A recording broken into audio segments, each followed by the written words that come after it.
I'm a journalist. I've been working for at least a dozen years, and I was actually at this school about a dozen years ago. And I can tell you that in my time here, we would not have had this day. So I'm really pleased to be here. I'm really excited to see Rita and amazing journalists here, women working in the field, working in war reporting. It's fantastic. So thank you to the organizers. One of the things I want to address just right at the start. I've been talking to some students here about where you are and where you hope to be. And a lot of you want to go into war correspondence, of course, because it's really interesting, it's really sexy, it's the kind of thing, takes you abroad, it takes you into fascinating situations. The question that a few of you have asked me is, how far do you go? How far do you push yourself? When do you put yourself in a dangerous situation? And the thing that I kind of want to pull back from as we speak here is thinking in that way. I'm not sure the right question is, how far do you go? I think a better question would be, how do you do this kind of reporting well? How do you do it safely, sensitively? How do you incorporate the idea of great trauma into your war reporting? That's where I'm thinking that these two things go together, but are not traditionally always linked. Sometimes you have reporting at the front line that doesn't reflect the immense trauma that those people are undergoing. And the people who aren't at the front line, but are being raped back in their houses, or whatever is happening sort of in the sidelines of the war. That's my true interest, and where I think Jenny and Anna are very, very much working as well. There's one other thing I want to say before I introduce them. I'm going to say something that I think goes against a lot of what you're being taught here, because it's something I've learned along the way but didn't get told when I was here. You're taught here very much that once you've got a story, once you've got something on the record, it's yours, use it. Go crazy with it. But I'm going to say that when you're working on trauma issues, you want to let your source lead in more of a way than you would in any other kind of journalism. Because if they're generous enough to tell you their very painful story, you need to respect them.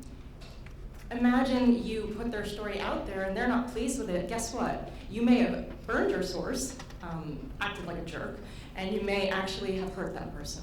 So in this sense, I think you're working a little bit the other way around, so we can talk more about that as we go. So let me introduce our panelists. We have Jenny Nordberg. And also just to say that last speech about networking, these women are my network. In addition to a bunch of others who will be here. There's Sulema Anderson in the back, Ruth Michelson, Soraya Chumali will be here. Really wonderful women working in this field. So Jenny is a New York-based foreign affairs columnist for a Swedish national, the largest Swedish national newspaper called Svenska Dagbladet.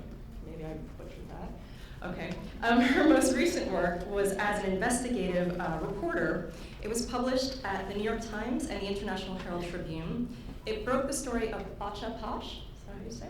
How girls grow up disguised as boys in gender-segregated Afghanistan. And she's now working on a book about that. It's going to be published in 6 countries, and it explores the topic in depth. For a number of years, Jenny was part of the New York Times investigative unit, where she worked on projects like an examination of the American freight railroad system, a series that won the Pulitzer Prize for national reporting. So I was going to introduce you both, but you know what? Why don't you start there, and then I'll introduce Anna. Switch it up a little. Thank you, Lauren. So you asked me to say something about a moment that I've had in journalism, Closer to where I questioned everything. So I have one of those, and it was actually for the times I was in Haiti. I think it was in 2006, and at that point there was a guerrilla, like urban guerrilla war, essentially in Port-au-Prince, because Aristide had left. I don't know if you all remember this, but then there was an interim government put in place by the United Nations, and UN troops were there to essentially keep it in place. But there was revolt, and especially in the slums, in a place called Cité Soleil, which is one of the poorest, most horrible places in the world, basically, on par with the poorest places in Africa. And we were there. I was with a big team. We were doing a story, and I had negotiated access to the slums because it was controlled by the rebels. So the rebels took us in. We went around. We met their families, children, people who live there with open sewers and newborn infants with flies on them, and the things that were very difficult to save. And then, in order to get both sides of the story, the next thing that I negotiated was to go in with the UN on another day. And they wouldn't tell us when that would happen. We were just about, we were going to find out just as it was to happen. And then they called us and said, well, you're welcome to come on a night raid. And these night raids were infamous because there were, clashes, as they say, where actual people were killed. And there was actual warfare, like guerrilla warfare in this slum. And then I had my, sort of a publish and be damned moment when I didn't really know, I felt like at a loss of what to do because we were actively going to go in with heavily armed troops. And there could be, we could get into a conflict where they would try and, shoot at the same people who had taken us in a few days before. And these night raids always happened in secret. So I had this moment of what should I call my contacts and say that they're coming for you, we're going in. Should I even be part of this, or should I do nothing?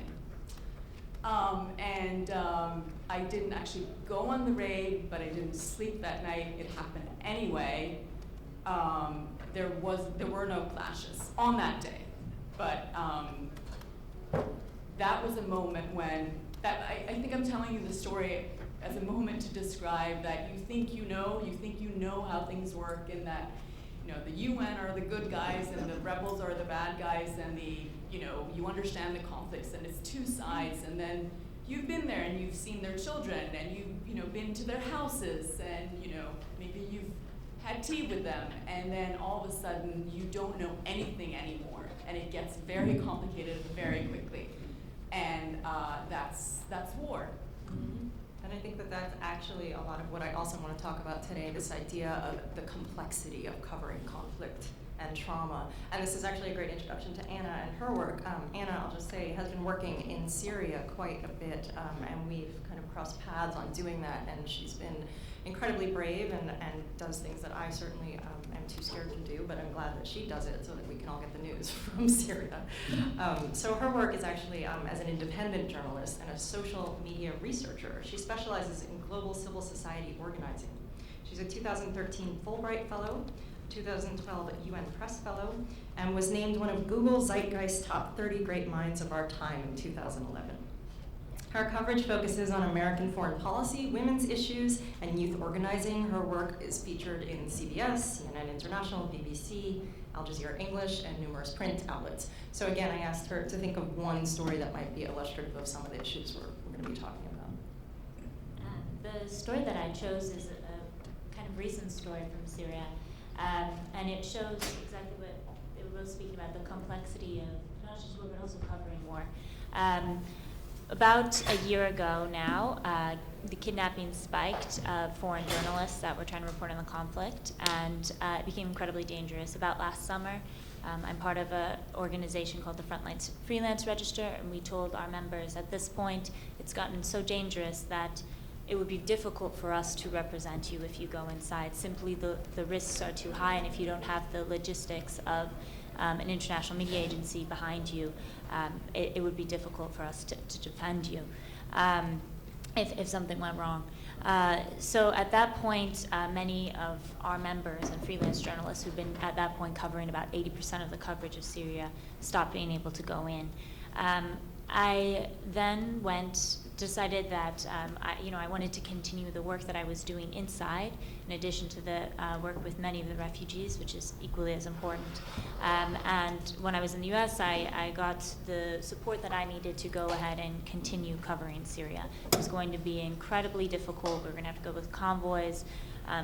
in immensely intense security, but we were going to do it, and I had contacts on the inside that I've been working with for a year at that point. We felt confident that we could get the stories that we wanted to do, and that we would be safe, as safe as we possibly could be given the circumstances. When we got there, we did get to the other side of the border. Quickly, the dynamic around us changed, and we found ourselves in Aleppo, and it became very clear that our contacts on the inside, while they were very passionate about the story, and they were still people who wanted foreign journalists there, who believed that if the world saw the horrors of Syria, that something good would come of this, and so they believed in what we were doing. But it also when we got into it, it became clear that no matter the security we had, it was completely out of control. It wasn't safe for any of us. One of our driver was injured by sniper fire, and we all just pulled out. And at that point, for me, it was a point that I realized that while I never want to be patronizing to my contacts on the inside who believe in their cause and who are brave enough to continue to work with you, there's we have to acknowledge the power dynamic that exists, and that there's really no amount of money that I would ethically be comfortable with paying someone, even if they want to, get that story out. So I think that's something that, for me, was just a reality check that I was like, even though I want to help these people in this story, I'm actually putting them in danger because they're going to take risks. If I get kidnapped, I would have international news. I would have my great network of freelancers and colleagues and friends and support to get me out of there, while my fixers will most likely be killed, not kidnapped, and their names will go in with the millions of other Syrians at this point. And so this power dynamic is something that ethically I'm facing quite a bit in continuing to cover this conflict, and I think it's something that will come up for many of you. I think it's so interesting because both of their stories have to do with kind of the delicacy of dealing with sources in dangerous areas, and sort of your own ethical quandary sometimes of being connected to something that's so shifting and dangerous potentially for them. And that's a lot, I think, of what this kind of work is about, is really understanding that your sources are at risk very often. But I want to just sort of move us a little bit into the emotional risk also that your sources are taking by talking to you. Because often in a war context, or if we're in a tragedy context, we're talking to human beings who have suffered very greatly.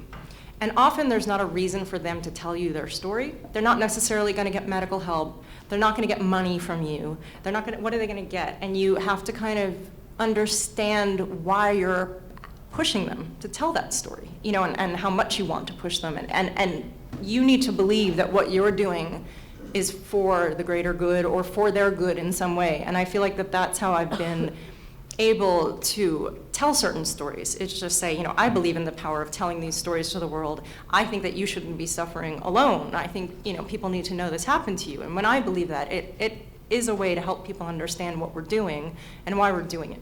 So what I want to ask to both of you is, when you're dealing with very traumatic stories and traumatized sources, how do you go in and do that sensitively?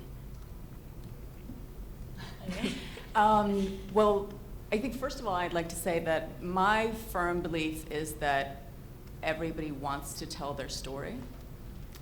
Sometimes they're not ready, and if they don't want to tell their story, they're not going to tell it. I have also come to believe that, from experience and knowledge, that in a way it will also many times help a victim of a traumatic event to tell their story. What I do, with this knowledge is to try and get an idea of whether they're ready. Whether this is the time when they will tell it, whether they will tell it to me. I try to make the circumstances as comfortable as possible for them. I'm very, very careful. I go very, very slowly. I also try and understand if there are pressuring factors around them. Is it a mother telling a daughter to do it, for instance? Mm-hmm. And sometimes I feel, and I guess my advice, if there's any advice in this, is to you have to do it many times in order to get better at these types of situations, because I'd like to think that now, after having done it many times, and I'm talking about, rape victims, torture victims, those kinds of people, who, that I get a sense very quickly if it works, if they're ready. And I also, and I pull out and I, interrupt, and we can, come back to it later, or we can just stop if it doesn't work. And I think that's how I approach it. This is what I was saying earlier about deferring to your sources, that it's a little bit it's a different kind of journalism in some ways. Because first of all, you're not going to get the story, and you're also potentially really hurting someone. And just before you speak, I just want to tell a quick anecdote that happened to me.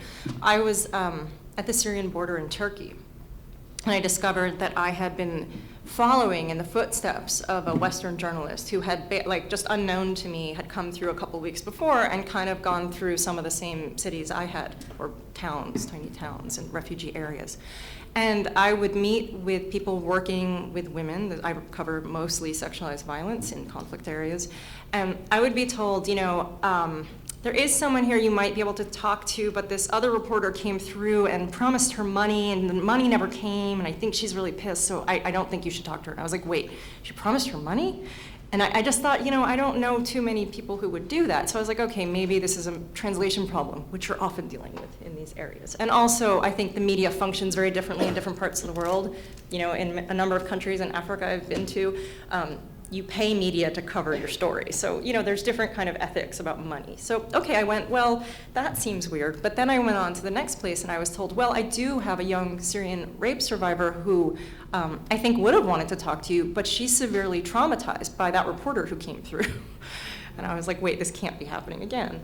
And what had happened was they said she had gone in, and, like Jenny said, you have to go really slow when you're dealing with trauma survivors. But when you're dealing with trauma survivors in Syria, you've got to spend, I see Suleimeh, who works a lot on this issue, shaking her head like this. You have to spend all day having coffee, tea, and talking about 2 million other things before you get to the trauma. She went in, had about an hour, and was kind of doing this, we gotta go, let's, tell me your story, and rushed the girl through. And the girl was already completely traumatized because I'd heard about her. She's a young teen, and she absolutely refuses to speak to media again. And she's been re-traumatized. And then to be fair to the journalist, I also don't know the full story and I haven't spoken to her, although I've thought about speaking to her because I know her. And I just wonder, maybe that girl was going to be re-traumatized no matter how she handled it. But it is a lesson, I think, that making your way through a foreign culture in a kind of desperate time of people's lives, you're going to bump up against cultural misunderstandings, possible re-traumatization. You're going to kind of make an impression / wreak havoc in ways you may not expect. Sorry, just one more thing. A big question is also, but we'll get to that, is also how do you identify that person, if at all? Yeah. That's a whole big conversation that happens before, during, after the whole thing. Yeah, go ahead. I have a similar story from when I first began, and I was covering Libya, and we rushed to the front lines, and then we got there for maybe a day of it, and then the front line moved, and we didn't have contacts to where the town, or where the front line had moved to. So it was, okay, do we wait here and try to develop contacts? Do we head back? And there were some amazing community organizing that I had seen as we rushed across eastern Libya. And I said, I really want to go back to these towns. These were towns that were previously Al-Qaeda strongholds, but when we had gone through, I had heard that women couldn't drive there, all sorts of things. And when we had rushed through, I saw that there was a lot of women organizing, and everyone we were meeting to interview was a woman and was the spokesperson of her town. It was really exciting. So we went back to these areas, and I, of course I have an American framing to it, but I was witnessing what looked to me like, in World War II, when the men went away to fight and women took up leadership positions, and I saw the most sophisticated, exciting community organizing, and then even interviews with women where the ideas that they were espousing were more radical than some feminist ideas that I've heard in the United States. It was astounding. But what quickly happened was we met with doctors who started speaking with us about alleged rape crimes, and this was about the time that a young woman from the East was sexually assaulted by multiple men in the custody of Gaddafi on the West Side, so there were more women coming in whispering about these stories to doctors as these refugees came in. And they said, we want you to tell this story. And I didn't expect that at all. I was really just starting. And they kind of just started like ushering me to these stories, meeting with doctors, meeting with a couple women. And for me, that is when I realized I was kind of in over my head. In college, I had a little bit of training because I was in Greek life and I was a leader in that. And so they teach you how to speak about sexual violence in a way that isn't victim blaming, but I didn't feel I knew how to report on this well. So I pretty much took the stories, said I was a starting journalist, was very honest about where I was coming from, and said I'm going to go talk to NGOs on the outside. And I told them in the U.S. what we do in a sexual assault nurses exam, a SANE exam, like the pictures you take, just tried to be helpful. But I left and I got out and immediately called a friend who was in a network, which again speaks to networking, who works with the UN, and she trains survivors of sexual violence and war. And I said, like, what do I do? I didn't know how to go about this. And she's like, here, I'll connect you to the right NGOs if we did the right thing. And then like a couple weeks later, of course, like the New York Times breaks the story later on or whatever. But you see that story breaking later, but I'm really glad I didn't do it. I don't think I would have done it as well as these reporters. And those contacts in Libya are great contacts. I didn't burn the source. I think it was the right move long term. I feel like I could go back to Libya and do stories that I think will be great. So I just think that's an anecdote where I was overwhelmed, but not leaping to break the story was actually the right move. And that leads me to wonder, actually, being women journalists doing this kind of work, there are different issues of access, that you have access to rape survivors that male journalists usually don't. You have access to women and their stories that sometimes men don't. And sometimes we have the interest to do certain stories that men may not.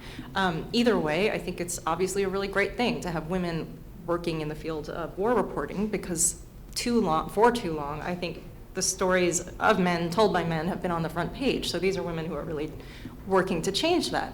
So my question is, personally, I've been up against editors who say things like, a major news outlet says, thank you for your pitch on women in Guatemala. I can't do that story because we had a story on women in Honduras last month. This really happens. So do you face that issue with your editors? And how do you kind of get around that to get these important stories on the front page? Should I start, or? No, you start.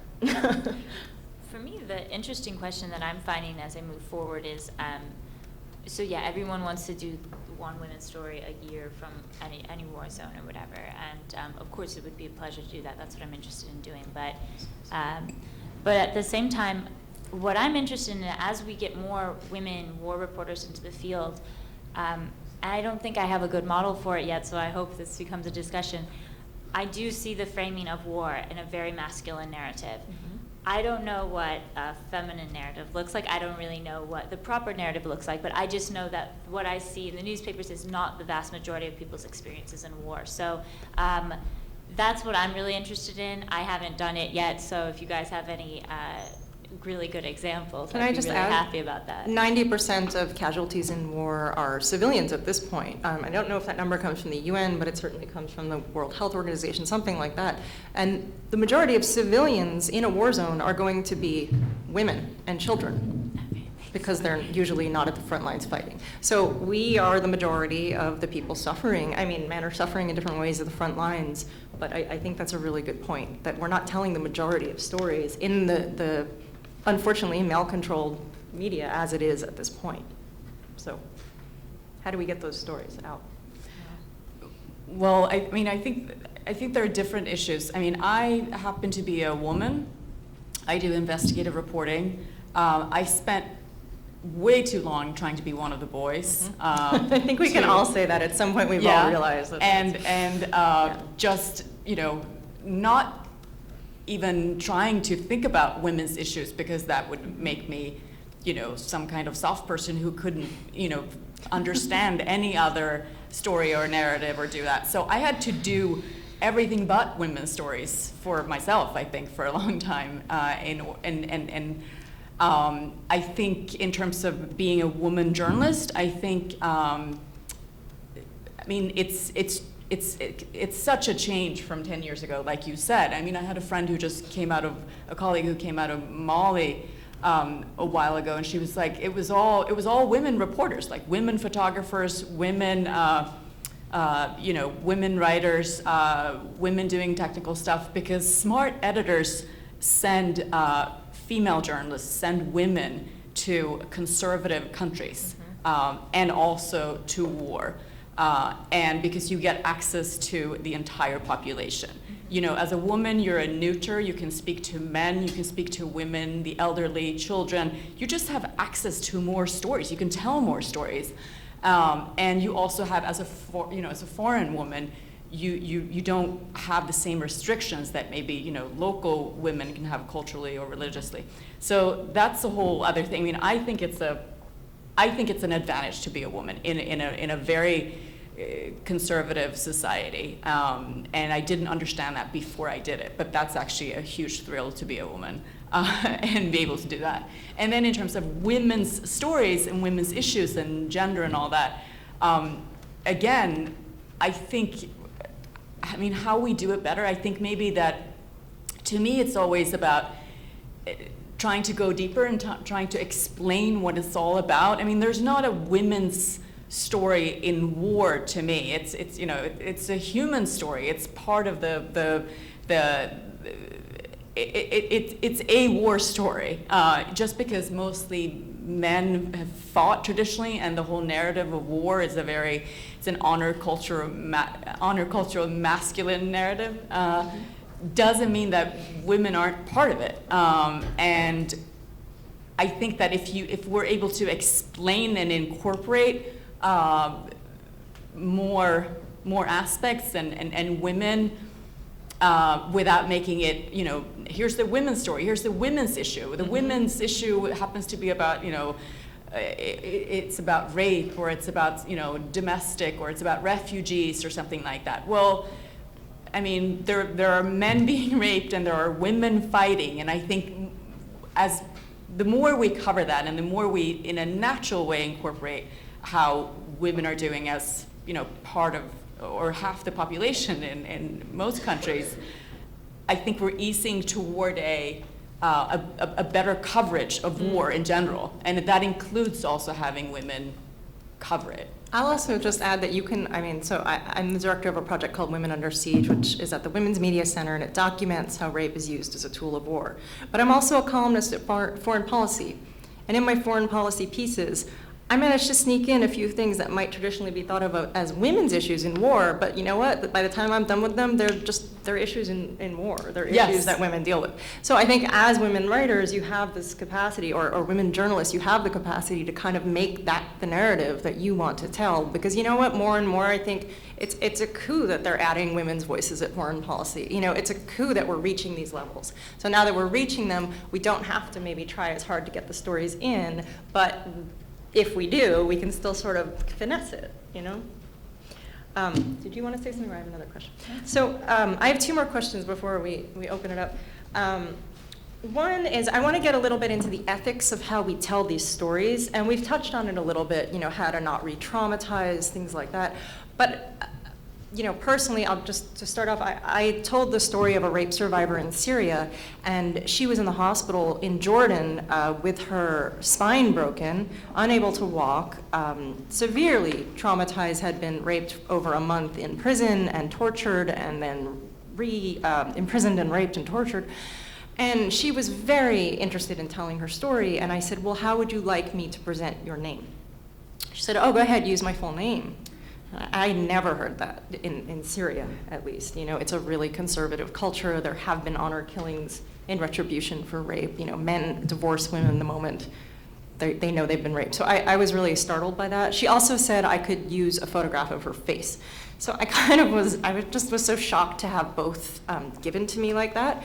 So I went around and asked over the next few weeks. I was in Turkey at the time, and I was actually at a conference on atrocities that had journalists, really excellent journalists who'd covered rape in Bosnia. If you know at McClatchy, who am I thinking of? Roy Gutman. I asked him, I asked some NGO workers from Human Rights Watch and Amnesty. I said, okay, what do? Do I use this woman's name?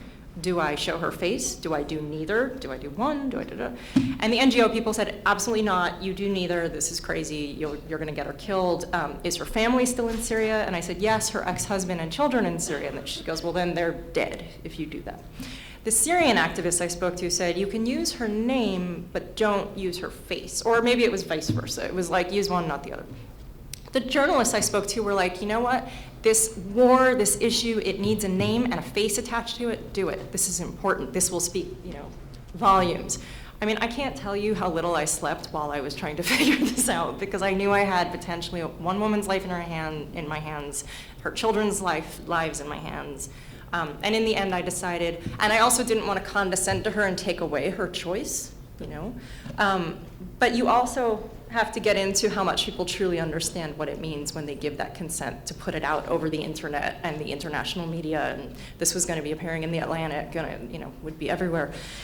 So the choice I made in the end was to use her first name, middle name, and not show her face. I cropped it so that you could see her hands in the bed. It was a choice I made that maybe some of you wouldn't agree with, but I'm very comfortable with it. It seemed to work with her. I was also privy to some other information about her state of mind that kind of influenced what I did. But these are the kinds of questions you're going to be hitting against when you're dealing with vulnerable people in vulnerable situations. So I guess I just wanted, sorry that I went on so long, but I want to hear what you guys do when you deal with this stuff. No, I think you wrote the book on this, actually. I would defer to Lauren. You call Lauren. That story is pretty illustrative of a lot of what you face, I think. I mean, I would say yes to all, to the previous speaker. I spent, I had, and stay in touch with people also, maybe, I'd like to add. I show them your story later, if you can. Yes, and I mean, I interviewed two male rape survivors in Beirut. Was it last summer or the summer before? I think we talked about this. And I emailed with them and stayed in touch for months before I wrote something, and then I did leave out their names in the end anyway. But err on the side of caution. And like I said before, you do feel after a while like how much, you don't want to be condescending. I mean, the first time I was in Afghanistan, I was like, there is the internets. And they were like, yeah, it's very... Or I worked with a photographer outside Syria in the refugee areas who kept saying to them, oh, don't worry, these photos are not going to be seen inside Syria, they'll only be in the US and Europe. And I just kept looking at her and going like, this is a lie. The internet is a real thing. But she was doing that because she wanted to take their photos, so there are people who are not doing this in the ways we're talking about. No, and we talked about this before. I mean, we both had sort of backwards type negotiations with people when they want to be more open and you want to be more careful. And I think that I mean, in the end, you're kind of on your own. Because the editor will also defer to you sometimes. That's what I was going to ask. Have you faced an editor who ever pushed you to do something? You yes. have? Can you? Yes. I think when you're in a freelance situation, you end up getting people who, absolutely when you're in a freelance situation, you end up with people who care more about your story than about you and your sources and your relationships. And that's just the nature of the industry switching towards a contract basis. So, that's been a major issue. And of course, you have to pull your story. I mean, if it's somebody else's life that's at risk, it's not your right to put them in danger, of course. But it's just crazy that that this would be a situation you deal with. I think it is a result of people not having experience in war. Like, you're not necessarily going to be working with an editor who has ever dealt with any of these issues ever. So you can have a conversation where you explain the severity of it, but I've had people even push me further after I've explained the severity, and then you have to pull the piece, which is incredibly frustrating. I would say one other thing that I think might be valuable if people are trying to prepare for this.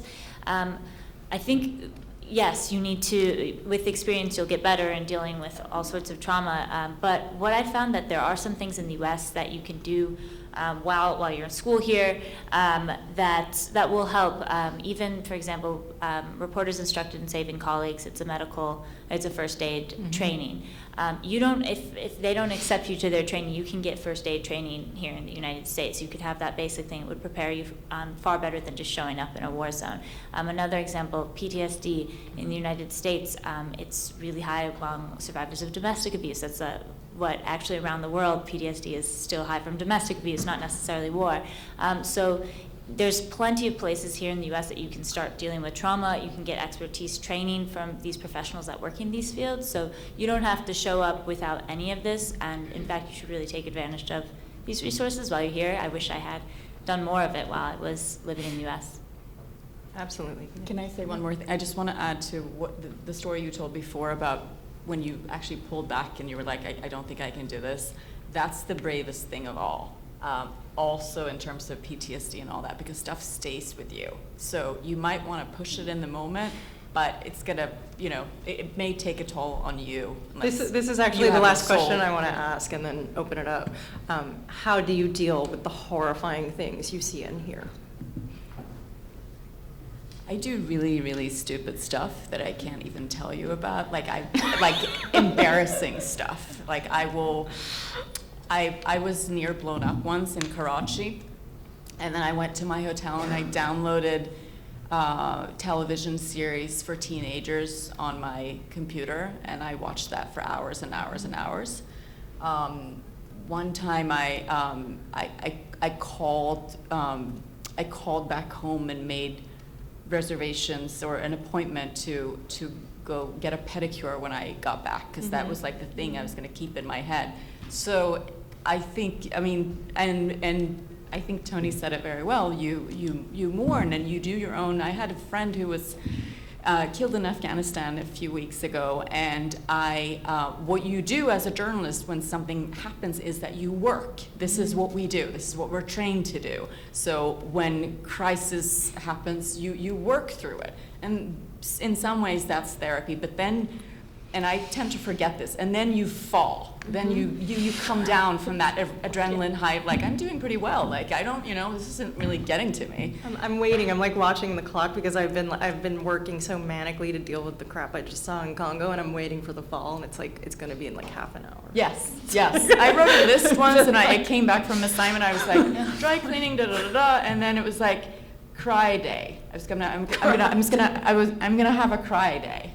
But see, this is all better than the traditional modes, which is drinking heavily, cheating on your partner, doing the kinds of things that like you hear about war journalists doing, and some of us have tried to no success whatsoever.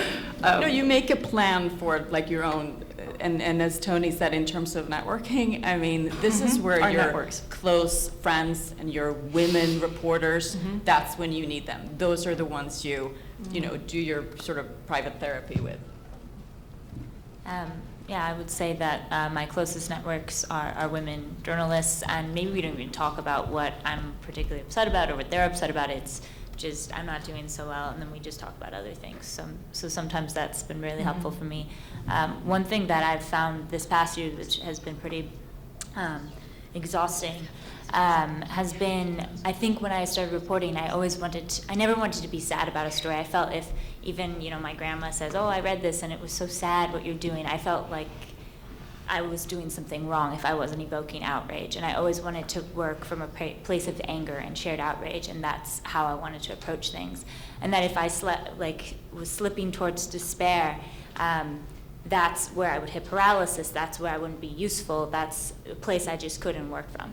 And so this past year has been really a learning experience, because I think I spent so much time running away from despair that I hit something that for me was much worse, and that was cynicism.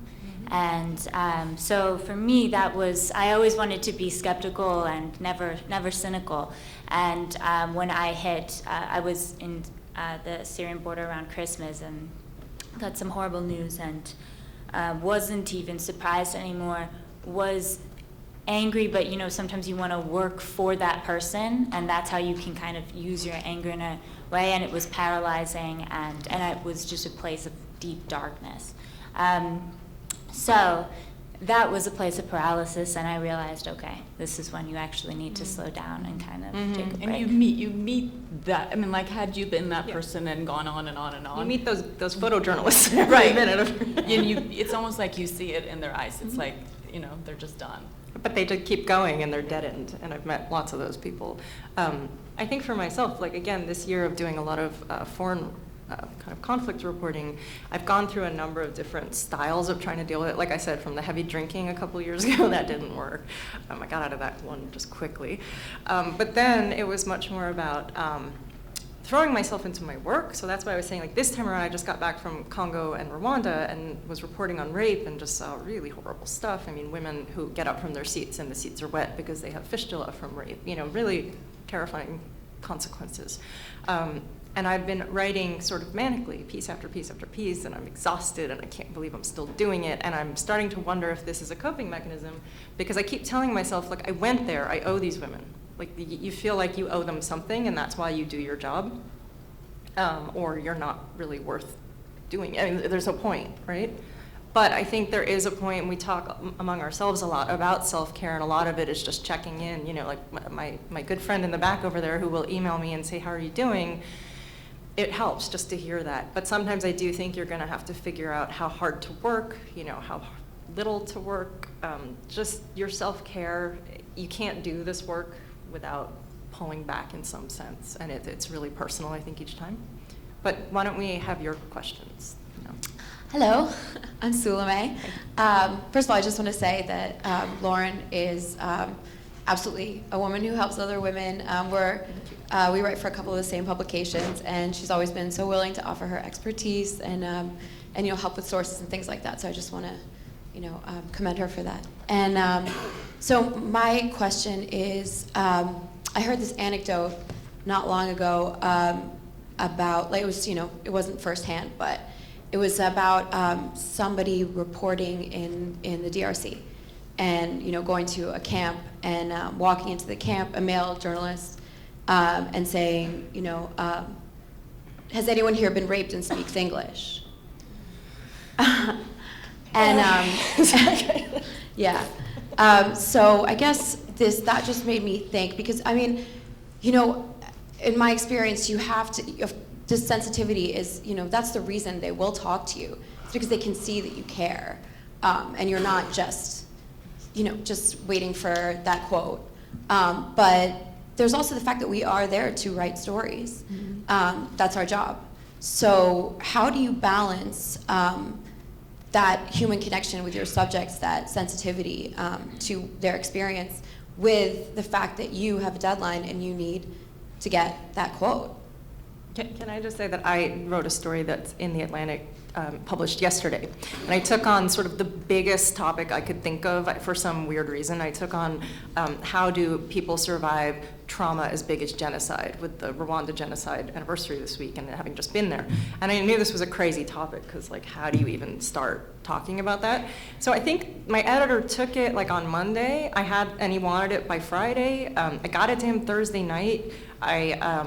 We edited Friday morning, and it went up yesterday afternoon. It was like and it was 2,200 words or something. Like, it was sort of, or maybe it was 3, I don't know, it was absurd to take on something so heavy.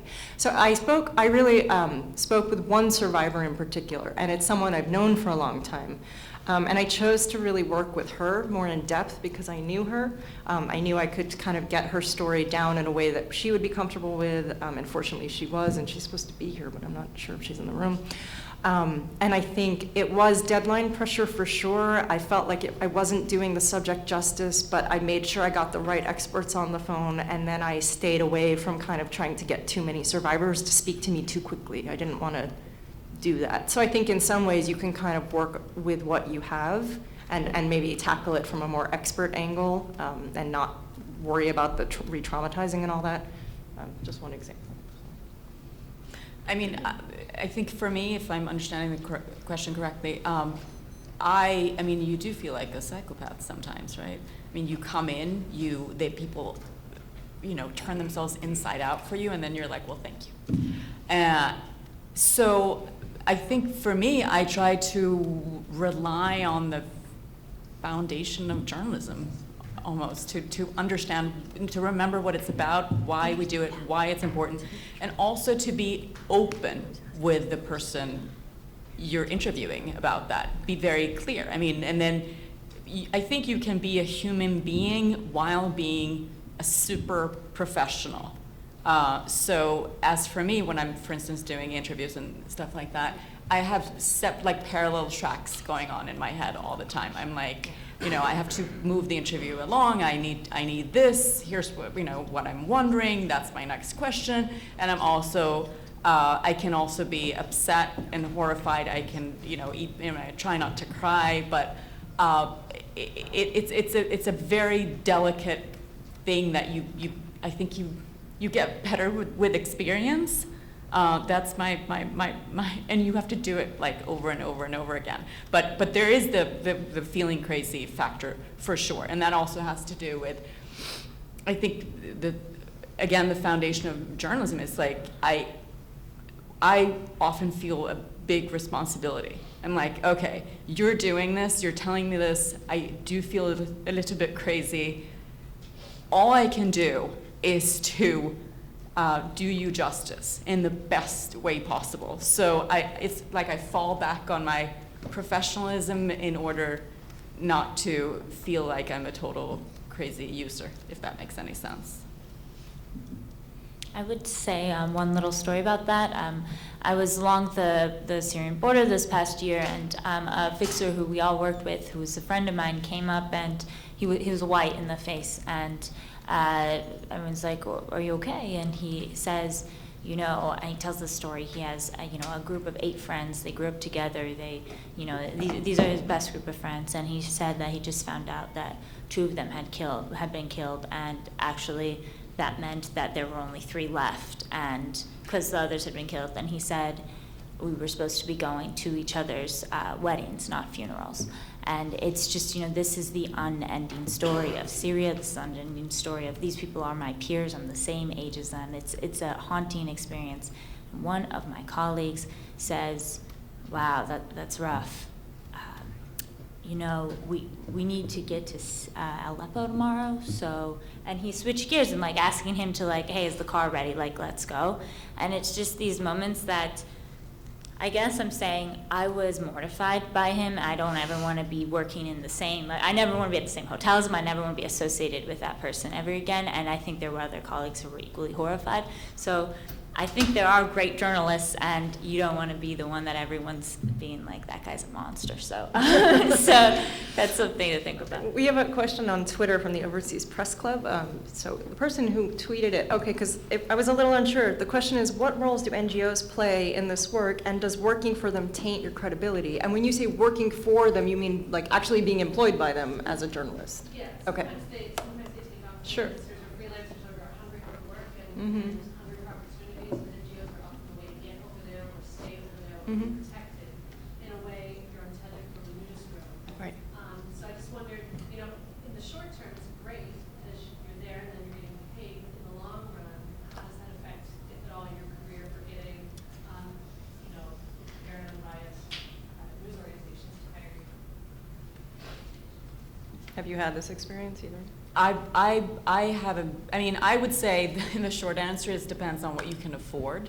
If you can afford to be old school and, strict about it, I think that, depending on what you want to do and who you want to work for. I couldn't do it because then it would hinder other work that I do. I've had offers to do it, and I've been very tempted, but and as much as I can sincerely love some NGOs and the work that they do, it's about them and their funding ultimately, and the work that they do, and it can be about politics very quickly. Mm-hmm. So, these days everything is fluid, obviously, and some journalism is activism and vice versa. But I think it's a personal thing, and it may not, and people then work in PR and then they're back to journalism and vice versa. So I think that it's possible to do more than one thing in a lifetime, and you don't always have to be a journalism and have no friends, essentially, and you should think 2 steps ahead Yeah, can I actually just point out, I was Well, you're- interviewing a major corporation, a representative at one that I won't name, and at the end of the interview, she said to me, "Do you ever write for corporate websites? Because I would really love," about this topic I was interviewing her about, a very sensitive international topic I don't want to mention. She says, "Because we're trying to figure out how to present it well on our website." I was like, "Wait, are you asking me to write about the thing I'm interviewing about? I'm interviewing you for a major magazine, and I'm going to be really," I was like, "maybe you want to wait till you read the story and see how you're presented, but either way, no. Like, you can't do that. You can't, like, write for corporations and write about their work, because that's obviously an old school conflict of interest. But for me, when I write about NGO work, I work for an NGO, but I write for magazines. So when I write outside of Women Under Siege, I write a lot about NGOs' work, but I don't accept money from them. When I write for Women Under Siege, we are a small nonprofit. You can say we have an agenda, and the agenda is documenting how rape is used as a tool of war, and I'm always very confused by this because I get called an activist, which I don't think of myself as, but apparently if you think rape is bad, that's activism, so I'm not sure what the opposite of that is, but I've had, actually, and this is an interesting topic in its own right, I've had men say, "Well, you're not a journalist, you're an activist," and it's always men who tell me that, and that's an interesting issue. But. The only thing I'd add is that I think it is becoming more fluid. I know a lot of people who are kind of doing that work. For example, like long-term filmmakers, they are doing stuff with great NGOs. They're going and being their videographers, and it's a way for them to get in and get closer and actually have the logistics behind them. Because right now we have a huge issue with agencies being willing to pay for our logistics, although they're always willing to take our content. But the only other thing I would say, I also think there's a huge overlap right now with people in the field, because again, as a journalist, now if you're not on assignment and you're going on spec, which unfortunately that's becoming more the case than not, that editor does not have any responsibility or security, and again, it's almost a conflict of interest. They want that story, they don't care about you really at the end of the day, and they have no legal obligation to you. So there's so much information sharing right now between NGO workers. That's who I trust to get my logistical information. So I think there is so much of an overlap that it is a case-by-case thing, but of course, old school conflicts of interest should always be, presented. The transparency, I just think, is the big thing. Yeah. Hi, I'm Ruth. So there was a very smart discussion before about like the idea that these were sort of pejoratively called women's stories that we're talking about. But we've also been sort of discussing the idea that women are generally better placed to write these stories. And there are more women covering conflict now than ever before. So I guess I just wondered how the best way to sort of deal with that kind of contradiction moving into the future. I don't understand the question, I'm sorry. Okay. I'm So slow. if these are like women's stories and they're being talked down on, but we also think that only women should be covering them, like isn't there potentially some stuff to overcome there? Like Yeah. I would love for men to cover some of the stuff that has been traditionally been called women's stories, because in the long-term universe, that will make for a better world if we all get what we're doing and not, sort of typecast male, female, that sort of thing. Definitely, like I would love for men to write stories about daycare and like women's health and, like the way, okay, here comes the feminist. Women have had, for decades and centuries, been adapting to a male viewpoint and trying to understand, like, using a male language and, the male way of covering things. I mean, that's how I was taught journalism. And essentially, I think we are the first generation of women and men where we can start to experiment with, each other's areas. So then you have the practical realities on the ground in many countries where as a man, you will not get access to a woman whose husband will not allow you into the house, But there are ways around that, you can work in a team, or you can have a female translator, or, there are many ways to do this. I think traditionally, men have interviewed other men who have then maybe told them stories of women. So I think it's good that we're people of the same gender are coming in there to get it directly. So I don't really see. There's a lot more work to be done, basically, and I'm not I'm not saying that, male journalists don't do, a good job or anything like that. I mean, it's just a practical reality, and I think we need both voices. I actually want to add just a slightly different angle. I think as female journalists, we're also a little bit under fire from our readers in a way that male journalists aren't, in the sense that, like, a practical example I've been talking about with friends, I get often attacked on social media. I'll write about rape survivors, and I'll, like I said, I'll carefully negotiate if I'm using their names or showing their faces with them. And then I get accused all the time of how dare you use that person's name? Did you get permission? And I'm treated as if I'm a moron who doesn't know what I'm doing.